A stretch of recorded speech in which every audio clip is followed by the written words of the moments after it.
ជំរាបសួរអ្នកដែលលោកគ្រូអ្នកគ្រូនិងសិស្សានុសិស្សទាំងអស់គ្នាដែលបានទស្សនាវីដេអូនេះខ្ញុំឈ្មោះច័ន្ទវណ្ណសង្ឃគឺជាប្រធានក្រុមណៃអូនៃអនុវិទ្យាល័យខ្លាចរមាសថ្ងៃនេះពួកយើងបានលើកនៅប្រធានបទការជំនួយការរៀនភាសាខ្មែរនិងគណិតវិទ្យាមកបកស្រាយសូមអរគុណបញ្ហាខ្ញុំសង្កេតឃើញថាសិស្សានុសិស្សទាំងអស់មានការចុះខ្សោយលើមុខវិជ្ជាភាសាខ្មែរដូចជាពួកគេមិនចេះអាន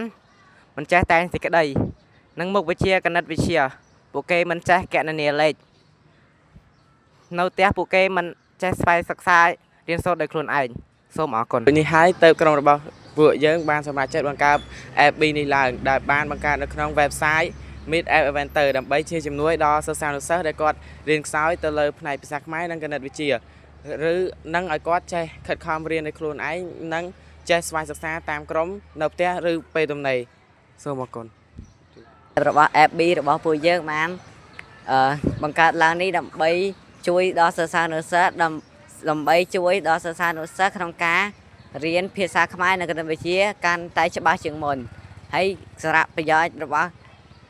FB របស់យើងក៏មានការរៀនជាក្រុមផងដែរដើម្បីឲ្យសិស្សានុសិស្សដើម្បីជំរុញឲ្យសិស្សានុសិស្សមានការរៀនជាក្រុមផងដែរ